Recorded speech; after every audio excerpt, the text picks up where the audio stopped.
heads up. If Dad Space inspires attempts at home repairs without instructions, please have a qualified adult, or at least YouTube, standing by.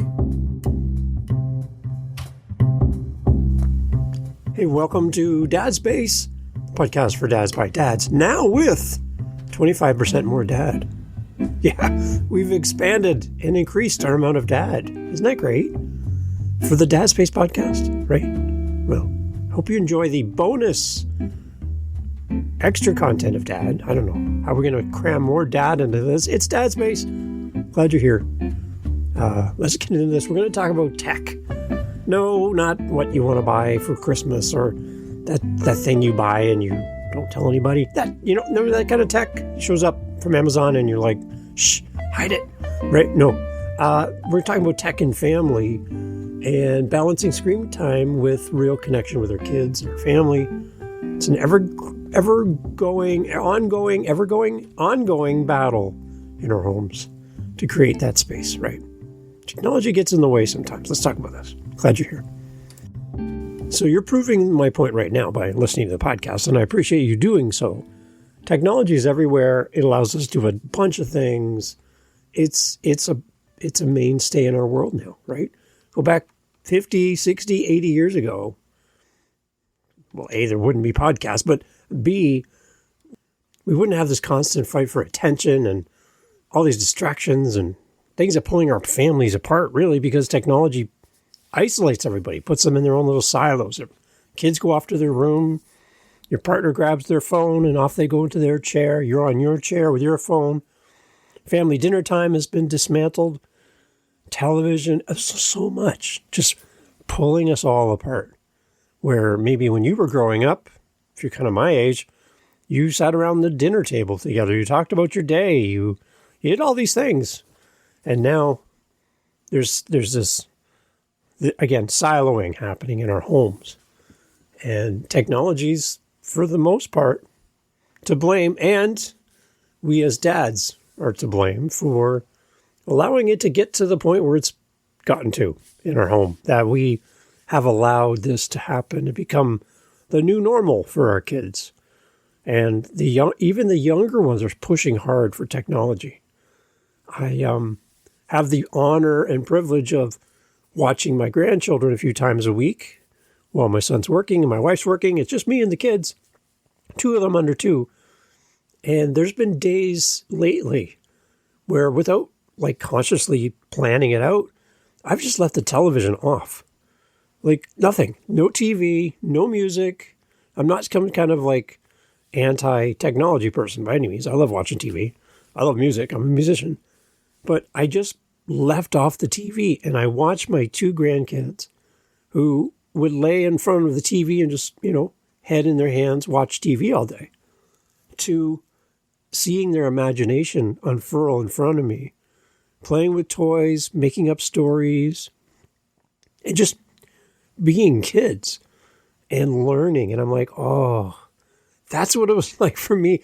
Again, I'm not putting my world onto them, but that's what it was like for me when I was growing up. You just went and played. You used your imagination and you didn't have a screen or someone else telling you what to think or do. You just made it up. And it's so much fun. So I'm watching their little minds develop and grow and work. And then my 2-year-old granddaughter walks by with the TV remote up against her ear, pretending it's a phone, having a full-on conversation with whoever she's talking to, pretending to be mom or Mima or me or her dad, and just going on like it's just a normal thing, walking down the street, talking on the phone, blah, blah, blah, blah, blah, blah, blah. I'm like, oh, see, at 2 years of age, copying us already. Technology, everyone. Isn't it fun? We need to balance out this time spent on screens and technology with real connection in our home. And I think it's something we need to focus on better. Something that we should make a priority as dads. So the challenge I'm feeling as a grandfather and father of 3 is this tension between how to stay connected in a digital world without losing the real world meaning of connection that our family really needs and is actually longing for or may not even know exists because they've never really been exposed to it. Maybe the way we were when we were growing up. If you're like me in my 50s. This episode that we're talking about today, I really want to focus in on this tension head on, not from a place of guilt or restriction, but from a place of intentional leadership. Because whether we realize it or not, our kids are not learning how to use technology from rules. They're learning it from us. The reality that tech is a tool and it's not our enemy. It isn't. To vilify technology and just blame everything on technology, that doesn't help anything. It's easy to fall into extremes. Either we resist technology completely and become Amish and live on a farm with no electricity and no cars and horse and buggy. That's one extreme, right? And we try to limit everything that influences our family through technology. Or we accept it fully and let it take over our whole world, and now we can't get up to shut the light off because we just asked Google to do it for us. Do you see where I'm going with this? There's kind of this pendulum as far as technology and people adopting it into their world or refusing it outright. I don't think either approach really does us well. Technology is a tool. It can connect, it can educate us, it can help to entertain us. It can even help our families grow closer through connection, through these devices. But without the boundaries that we put in as dads, it quietly replaces our presence in the room. Like, if you're sitting in your living room right now, or your family room, or you're in your house, look around you. Are there other family members in the room with you right now? Or what are they doing? Are they all focused on their own personal devices and whatever they're doing in the moment? And nobody's doing group things anymore. Is that your home, or is it different? When our presence gets replaced by technology, that's where the problem really begins. The real question isn't, how do I control the tech in my home and with my family? It's, how do I lead my family in using it well? Just like when you say, the buck stops at the boss and it all lands on their desk, all the decisions, the buck stops with you. That you're the first example to young minds about how your technology habits show in real life. So what are you demonstrating? What are you doing? Maybe you're completely unaware of how attached you are to technology and the message you're sending to your kids that they want to emulate you. Again, going back to my granddaughter, walking around with a little remote for the TV, pretending it's a phone.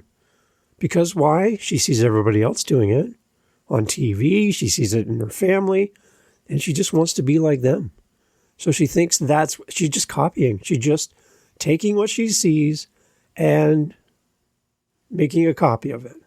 So what if we were showing them good things instead of that? Maybe they'll just copy that. I think the first step here is that we got to model what you want your kids to see. It starts with us. Before setting any rules for your kids around technology, take a look at your own habits. You might not even be able to live up to your own rules that you're trying to impose on your kids. Do you reach for your phone the second there's silence? When there's a commercial break on whatever you're watching? When your partner stops talking about their day for a few minutes, you reach for your phone? When you get out of bed, is the first thing you grab? Like, what do you reach for? And how often do you reach for your phone first? Are you scrolling while your kids are talking to you? Head down, disconnected, no eye contact. You're just flipping through TikToks while your kids are telling you about their big game that they just played and that you missed. Do you bring your device into moments that you should be fully present? Like, what are you, like going on a date with your partner? Is it sitting right there on the desk, on the table, where you're eating, and the screen's on, and you just keep glancing down at it? Like, what message are you sending to your partner in that moment? This device is more important than you. I can't even take it off the table. I can't not be out of eyesight of what's on the screen. It's the equivalent of taking your partner to a sports bar and sitting so that you can see the TVs above their head. And that's where you focus on, the game. You could have done this whole date at home. Save yourself a boatload of money. But no, you want to go out to a sports bar and not even look at your partner. You're staring at the game above their head. This technology just seems to be that thing that pulls us apart from the people we love the most. We need to model what we want our kids to see. Kids notice all of this. And if you want your children to have real valuable connections in life, they need to see you choosing it yourself and demonstrating it. That might mean putting your phone down when you walk in the door, for example, keeping your devices away from the dinner table, and being fully engaged during conversation. I think leadership, as a dad, it starts with our own personal example to our family. You might not have had a good example growing up, but you can set your own example now. And then step 2 is we need to create clear and simple boundaries for our family, for our home. This is how we do technology in our home. If you haven't mapped this out, you need to. Here's some thoughts. We got to set some clear expectations about how technology works in our house. And you can have something as simple as like no devices during mealtime. Simple. No screens in the bedrooms at night. Dedicated tech-free family time each day of the week, where family is more important than your phone. These boundaries aren't meant to be punishment. They're meant to be more of a protection and a safe space for connection with your family. The key to all this is to enforce them for yourself too, and to demonstrate them as you live your life. The moment the rules don't apply to you and only to your kids, you lose the power and the impact because you're not living up to your own expectations. So don't be confusing to your family where you ask of them one thing and then you do the complete opposite. That's not going to work. Step 3 is to use tech as a bridge, not a barrier. Technology doesn't have to isolate your family where everybody goes off on their own little island and consumes by themselves. It can actually bring you together if you use it intentionally. Watch something together and talk about it. Play games as a family instead of separately. Use video calls to connect with relatives. Share music, ideas, and content that sparks conversation. Have a group chat. Have something that works well for you. Use technology in a way that makes it better. And the difference is participation. Passive consumption of content on your own separates you from others. Shared experiences bring people together. That just makes sense. Use it as a bridge, not a barrier. I have another podcast that I do on top of this show called Living the Next Chapter. It's an author podcast. I get to talk to authors from around the world, and it's a lot of fun. I'm not an author myself, but I'm the host of the show. I had Tammy Cohen on the podcast a while back. She wrote a book called Text Messages to My Sons, Connecting Deeply in a World of Devices. Perfect for what we're talking about right now, and I'll put a link for her book and a link for her episode on Living the Next Chapter. I would love for you to go and check it out because she really brings in a lot of great information about her book and why she wrote this and how she used text messaging as a way to connect with her sons in their terms, in their world, and the power of just sharing thoughtful, meaningful touch points throughout the day with her kids via text. And she wrote a whole book about it. And she has like the whole text messages here in her book. You can actually see exactly what she sent to her kids. And I think it's really cool. But here's a little clip from the show. And again, link in the show notes for you to go check it out. But here's a little clip from the show of Tammy Cohen being on Living the Next Chapter. Hope you enjoy this. The support for text messages has been great. I'm getting really positive feedback. People are telling me like, I'm messaging my kids. I started doing it. And some people are like, well, what if they're asking me questions like, well, what if they don't respond? I go, they don't have to respond. Don't expect anything. You send the message that you want to your kids, that you want to share with them, that you love them.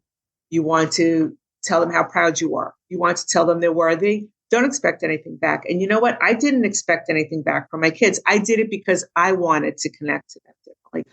I wanted to change the paradigm of our relationship. That every text I'd ever sent in the past with them when they were younger was always a reminder, a command, a reference. Okay. There was no conversation. I was either yelling at them or I was like, where are you? What did you forget? What do you want? You want money? What do you mean you want? I'm busy. I'll get, or I wouldn't even respond sometimes.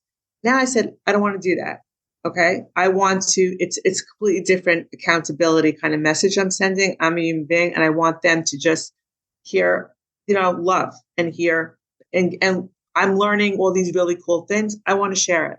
So people started, trying it and asking me questions, which I found so cool. Like I become this expert on what's the kids are supposed to respond, how it's supposed to work. So I started saying, yeah, you know what? Just do it. Just do it because you want to. Don't expect anything back. I've had parents tell me that they feel that something's changed, there's less tension with their children in their interactions, especially with younger kids, like teenagers, 13, 14. My kids are older now. I found that people have said to me, I feel good. I feel good, and I feel really hopeful that after writing a message. And I said, and I explained to people that it's consistency too. Like writing one message or two messages isn't going to change anything. You need to do it daily. I've been doing it for years. Even though the book came out, it's only the messages of 2021 and 2022. I'm still messaging my kids. It hasn't changed. You have to kind of figure out what you're going to talk to them about and what you're going to share. But what's happened is, Dave, and I think this is important to note, is that my kids, it does have an impact when you do this, because my kids wrote the foreword to my book because of what it means to them to get these messages. And they're guys. They're guys who grew up in Manhattan. They're not like, Mommy, I love you. Mommy, you're the best. It's not like that. It has nothing to do with that. But they wrote what it means to them to know that there's a person who every day, not just because I'm their mom, but because there's a person out there who takes the time to send them how valuable they are, how much I love them, from this life to the next, how they're interested in what I share. And the information is really interesting to them because I'm trying to share everything that I've learned from mentors and great thinkers and people who are way brighter than I am about, things that they've discovered after 30 years. And you're able to share it. It's a great way to learn, and they're interested in it. So yeah, writing the foreword meant a lot to me. The fact that people are telling me it's so easy for them to read it, it's so on point. They're drawing messages that they can send to their kids. They're right in the book. We actually, at the end of every chapter, we have blank lines where we say, "Hey, write your own message. Practice. Get used. Do it." So that we want this interactive exchange. That's what I want. I want people to feel like engaged enough that they can take this, and interactive enough that they can take this and do it themselves. I've had people reach out to me, and this breaks my heart on social media, and they're like, "I wish you were my mom." I swear I've gotten those. I've gotten, like really nice messages. And, every once in a while you'll get a message that's like, what are you talking about? But I'm like, God bless you, like whatever your experience is, I hope that, that you can get to that place, where you feel better about life and things around you. But, that's life. But, at the end of the day, I think the feedback's been really positive, and I'm really happy about that it's making it some kind of dent. So step 3 was use tech as a bridge, not a barrier. But now we're going to jump into step 4, prioritize presence over perfection. You're not going to get this right all the time, and most likely not very well at the beginning. Nobody does. No, even though people will tell you they do. No, they don't. There's going to be days when screen time creeps in, moments where you're distracted, you forget about the rules you've placed in front of your family to follow. There's going to be times when tech is going to win this tug of war in our home. But what matters is not the perfection and meeting the big idea, the big goal. It's not about that. It's about awareness and adjustment. It's about little tiny pivots that course correct. When a boat or a plane goes a long distance, they have their point of reference, they know where they're going, but things push them off course. The wind, the waves, weather will redirect them, and they have to constantly make little tiny pivots to get back to where they're going. It feels like they're going the wrong way. But because they're pushing against what's pushing against them, by the time they get to where they're going, they made it to their location. As dads, as fathers, we are also pushing back against the things that are trying to knock us off course. So it might feel like you're pushing the wrong way, but it's actually course correcting, and that's a good thing. You're not going to get this right the first time. When you notice disconnection, correct it. Put the phone down. For yourself. Put the phone down and re-engage. Be present again. Apologize. Oh, sorry. I got distracted by that text message. I really got to be careful with this. Sorry. Go ahead. Tell me more about your day. Own it. Your kids are looking at you side-eye because you're already on your phone and you're not even looking at them because you told them not to do that themselves, but you're doing it. So maybe you should just own it in the moment. Apologize. And turn your focus back to the person in front of you. Your kids don't need you to be a perfect dad. Thankfully, because none of us are. They need you to be the present dad. The one that's there in the room, in front of them. Engaged. That's what they need. Some final thoughts. Technology is going to continue to evolve. AI, entertainment, movies, YouTube, our phones, Starlink, all these things, right? Technology is going to continue to evolve. New platforms that we can't even imagine right now are on their way. New devices, new ways to use them, new distractions that haven't even been invented yet. But one thing that doesn't change is our role as a dad. You set the tone in your home for how your family engages with the world, both digital and real. When you lead with intention, model balance as a dad. And protect the real connection that you want for your home. You don't just manage screen time, you build relationships, and that will last far beyond pushing back and ignoring technology, adopting it wholeheartedly with no constraints and no restrictions. We need to find that beautiful middle part where we embrace it, we use it for the value it brings us, but we can also set it aside and be a dad and be a family without technology dictating every move we make. Technology isn't the problem. Unintentional use of technology is the problem. When dads model presence, set clear boundaries, and use tech to connect rather than to escape, that's when we create a family atmosphere where real relationships always come first. So I'm glad you're here. If you're battling with technology and you're really struggling, please come up with a plan. Talk to your partner. Talk to your kids. Talk to another dad. Find out what other people are doing. Or be the leader and you do it first. If everybody else is stuck with their technology, nobody else is doing this, doesn't mean that gives you permission to not try. Might mean that you need to be the first.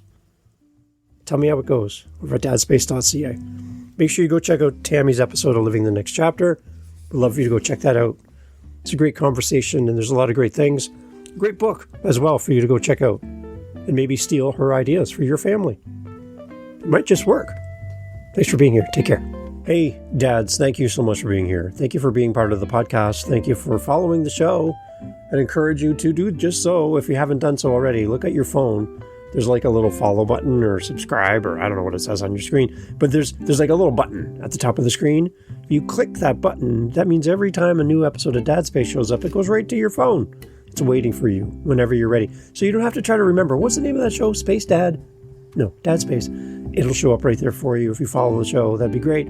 If you listen on Spotify, like I do, I'm a Spotify user, you can actually leave a comment in every episode, and I will respond as your faithful host to any comments you leave in the episodes. So please jump in. Love to read your comments, your thoughts about the episode. That'd be fun. And if ever you just want to just hang out with another dad, you got a few moments on your time in your day, in your week and you're like, I'd just like to grab a virtual coffee with Dave, you can always buy us a coffee at buymeacoffee.com, but you could also just join me for a virtual coffee and we could just chat about dad stuff. I'm always looking forward to meet the people who listen to this show. That brings me a lot of joy. So dadspace.ca, all the information in the show notes. And thank you for being here. And thank you for sharing this podcast with one other dad. I really appreciate you. Have a great day, and we'll talk to you on the next episode. Take care. Hey, it's Dave. I'm still here. Yeah, I'm still here. I rarely stop. I've been using a tool to make music for my different podcasts, and I did one for Dad Space. I'm putting it here at the end. You don't have to stick around. If you're done, you're done. I'm glad. Thank you for being here. But for those that are like diehards for Dad Space, here's Dave playing around with the tool, and I'd love to get your feedback on this. But here's a song about Dad Space. Here we go. Hope you enjoy it. Take care. Talk to you in the next episode. See ya.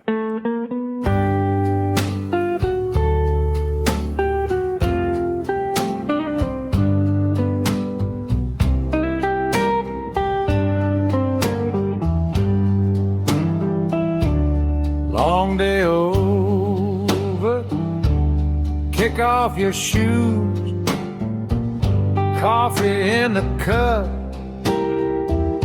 got nothing to prove, pull up a chair, yeah, settle in, friend, this is your corner at the day's quiet end. Dad Space, a podcast for dads by dads. Dad Space, where the laughs hit first, the worries relax. Dad Space, real talk, real stories. We've got your back, Dad Space.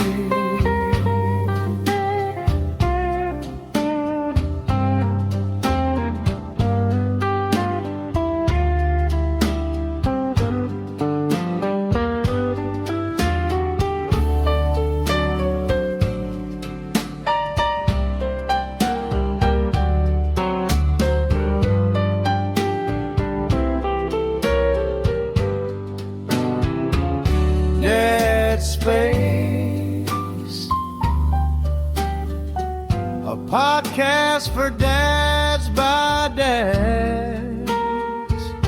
Dad Space, where the laughs hit first, the worries relax. Dad Space, real talk, real stories. We've got your back, Dad.